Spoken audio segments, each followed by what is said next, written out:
Hey, what's going on guys? This is Kedar here, and today in this video on 8 tax credit that can help out to cut your federal tax bill. Whether you're a small business owner or independent contractor or just an individual taxpayer, taking advantage of this tax credit can save your money and lower your tax bill. And by taking advantage of these tax credits, you can really lower down your tax bill and keep more money right here in your pocket. And as the tax season is approaching, many Americans are possibly looking for the best opportunity to save on their taxes. And actually, many of the tax experts have suggested potential ways how you can save your taxes through these 8 tax credits, which could finally reduce your federal tax bill and you can get a much larger refund through this one. And specifically, we are talking about those sorts of tax credits that will bring you in hundreds if not thousands of dollars. However, quickly before we start this video, make sure to check out our channel How To Guys for all the latest update on stimulus check update, statewide stimulus, PBT, SNAP emergency allotments. We have got tons of updates. Make sure to subscribe to our channel with all the bell notification and make sure to hit that like. And with that being said, let's jump right into all the important updates. Okay, so let's get right into it. Now let's talk about the first important tax credit, and this one is a earned income tax credit formerly known as eitc. This one is for low to moderate income employees and the families. They can take a look at earned income tax credit this year. And eitc offers maximum credit of up to $600 this year if you are an eligible taxpayer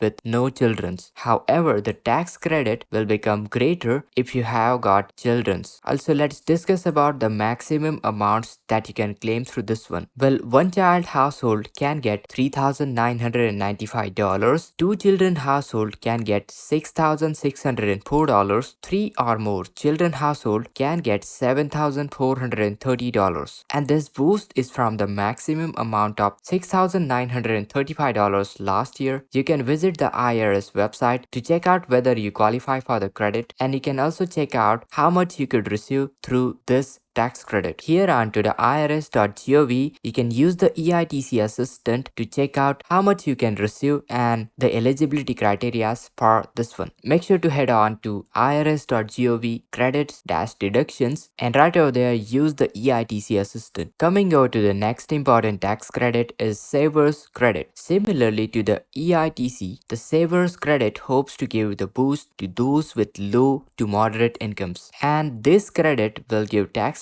as much as 50% of their retirement account contributions. Starting this year, taxpayers will see credit ending at $36,500 for single filers, which is increasing by $2,500 from last year. So therefore, for the married couples filing jointly, there is a $5,000 boost from the last year up to $73,000. In order to claim the maximum credit, that is the 50% of your retirement contribution, taxpayers must make less than $21,750 individually, or either if they are filing jointly, they should make less than $43,500 in order to be eligible for the savers credit. Now moving forward to the next important credit, we got the child tax credit. This year, the federal child tax credit, that is CTC, will remain at the original value of $2,000 per qualifying child because this credit is not adjusted for the inflation, and a qualifying parent must have a modified adjusted gross income of $200,000 or less if filing as a single. If you are filing as a heads of household or married filing separately, then still you need a modified adjusted gross income of $200,000 or less. However, if you are a married and filing jointly, then the amount increases to $400,000. And if you have a higher income value, then that credit will be lowered by $50 for each $1,000 of additional income. So that's about the child tax credit, formerly known as CTC. Speaking of the next credit, we got adoption credit. Well, the adoption credit for the 2023 returns will be set to $15,950 per child. This credit can be obtained after you have finalized your adoption and after you have claimed your adopted child as your dependent. Now, well, this credit is designed to help parents with the expenses that is related to adopting a child, and you qualify no no matter if you adopted a US citizen child or adopted one from another country. Moving forward, we got the fifth important credit, that is the credit for the elderly and disabled people. Well, this credit applies to the taxpayer who are age 65 or older, or either they need to be retired on permanent and total disability and receive taxable disability income for the tax year. Also, additionally, recipients must have an adjusted gross income or the total of non-taxable social security pensions, annuities, or disability income under the specific limits. And looks like this credit for the elderly and disabled ranges from $3,750 going all the way up to $7,500. Then moving forward, we got the lifetime learning credit. Well, the lifetime learning credit goes towards the qualification, tuition, and related expenses for eligible students at educational institutions. And these credits can help you to pay your undergraduate or graduate or professional degrees and courses. And there is no limit on the number of the years you can claim this credit. And to the date, it's worth up to $2,000 for tax returns. Through lifetime learning credit, you can claim up to $2,000 for tax returns. Coming to the next credit, we got American Opportunity Tax Credit. Well, this credit is qualified for educational expenses paid for eligible student for the first 4 years of their higher education. You can get a maximum annual credit of $2,500 per eligible student, and if the credit brings the amount of the tax you owe to the zero, then you can have 40% of any of the remaining amount of the credit, which by the way goes up to $1,000, and that amount will be refunded to you. The amount of the credit is 100% of the first $2,000 of qualified education expenses you paid, and then right after that you can get 25% of the next $2,000 of qualified educational expenses that you paid for each of the student. Moving forward to the next credit, we got energy tax credit. And well, this year there is a tax credit coming from those who own electric vehicles, and for new vehicles you could get $7,500 off if you earn under $150,000 as a single filer, or $300,000 if you are filing jointly. In order to qualify, your car must cost less than $55,000, or if you got a van or a pickup truck, then your car's cost must be less than $80,000. Now it's really important to note that these tax credits have income limits, also some pays out or other restrictions in order to be eligible. So please consult a tax professional or the IRS website for more of the information to particularly check how you can claim these credits. By taking advantage of this tax credit, you can really lower down on your taxes, and as always, please consult your tax professional for personalized advice or guidance. As always, thank you so much for watching. Make sure to hit that like button for me, that really helps us. Make sure to check out our channel How To Guys, and be sure to subscribe to our channel with all the bell notification. And this is Kedar from How To Guys signing out.